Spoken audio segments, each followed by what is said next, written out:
Əgər İmam Əli əleyhissalam namazda ikən ayağından ox çıxarıldığını hiss etmirsə, bəs necə olur ki, fəqirə üzüy verir və onu hiss edir? Bu şübhəni tez-tez eşidirsiniz, həm də Əməvi ardıcıları tərəfindən. Yəqin bilərsiniz, söhbətin kökü vilayət ayəsi kimi tanınan Maidə 55-ə qayıdır. İnnəmə vəliyyukumullah və rasuluh. Sizin vəliniz Allah və onun elçisidir. Vəllezine əmənu və iman gətirilmiş kəslərdir. Nədir onların sifəti? Əllezine yuqimunəs salətə, o kəslər ki, namazı iqamə edir və yu'tunəz zəkətə və hum rakiun və rükû halında ikən zəkat verirlər.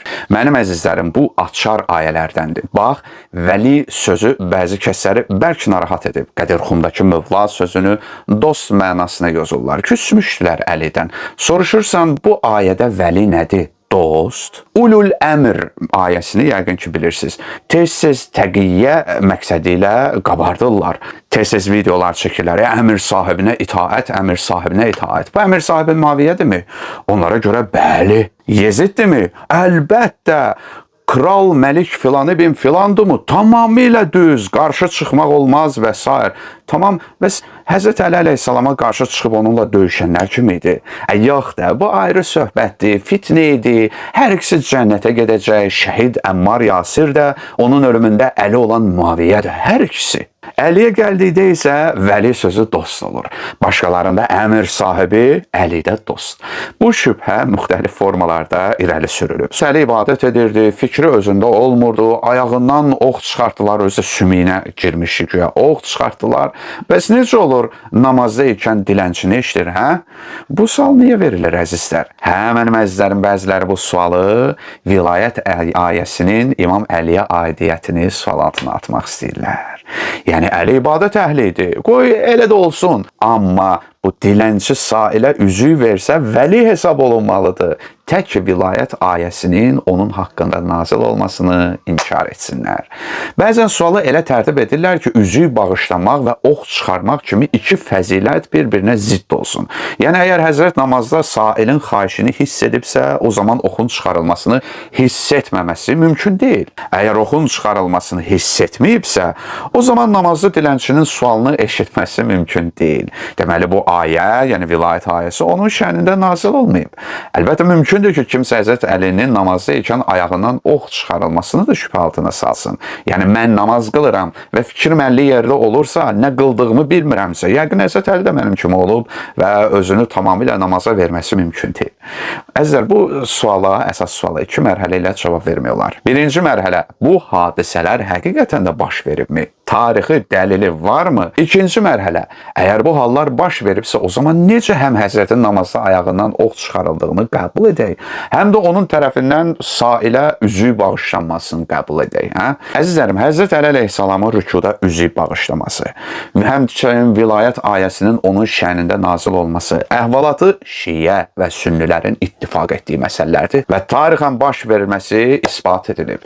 Şiə və əhl-i sünnə alimləri öz kitablarında müxtəlif rəvayətlərlə bu hadisəyə işarə ediblər və vilayət ayəsi kimi tanınan Maidə surəsinin 55-ci ayəsi bu barədə nazil olub. Nə hadisəsidir? Bir fəqir Peyğəmbərin məscidinə daxil oldu və kömək istədi. Lakin kimsə ona bir şey vermədi. O əlini göyə qaldırıb dedi ki, ilahi, şahid ol ki, mən sənin rəsulunun məscidində kömək istədim. Lakin kimsə mənə bir şey vermədi.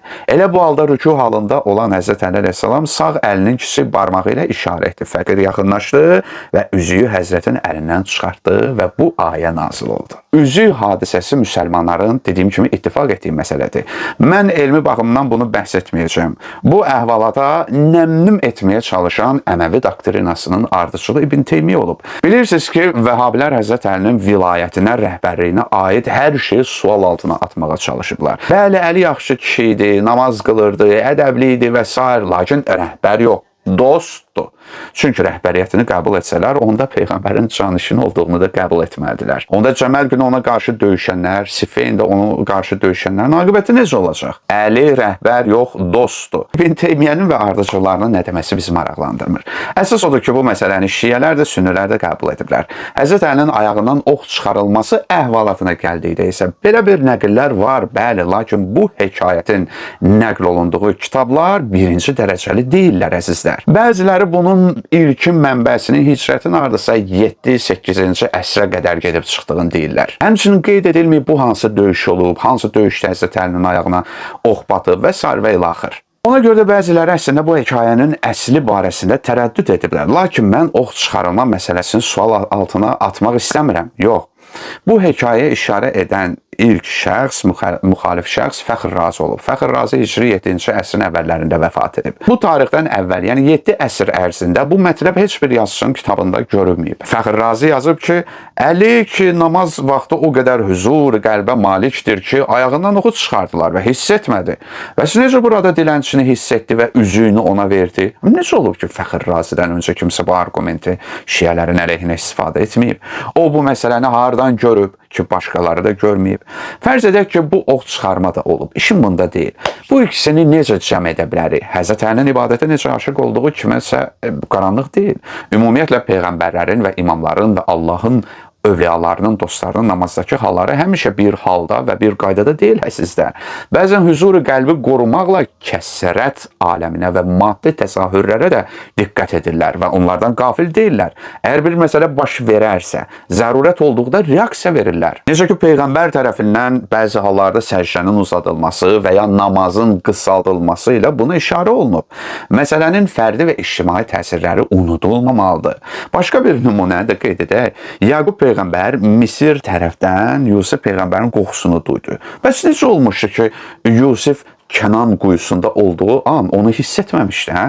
Bir sözlə belə başa düşürük ki, dilənçinin səsini eşitmək və ona kömək etmək özünə diqqət deyil. Əksinə, Allaha diqqətin özüdür. Əli əleyhissalam namaz halında özündən biganə idi. Allahdan yox. Və bilirik ki, Allahın xəlqindən biganəlik Allahdan biganəlik idi.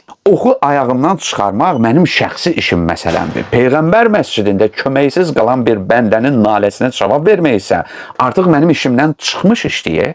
Namaz halında zəkata gəlincə bu ibadət içində ibadət etməkdir. İbadətdə mübah iş görmək deyil, ha. İbadət içində ibadət. Mərhələyə baxın. Bir məqamda qeyd edilməlidir ki, Allaha diqqət yetirmək insanın ixtiyarsız olaraq belə öz hisslərini əldən verib trans hala düşməsi deyil və heç nə anlamaması mənasında deyil. İnsanın öz iradəsi ilə diqqətini Allaha görə və Allah yolunda olmayan şeylərdən çevirməsi anlamındadır.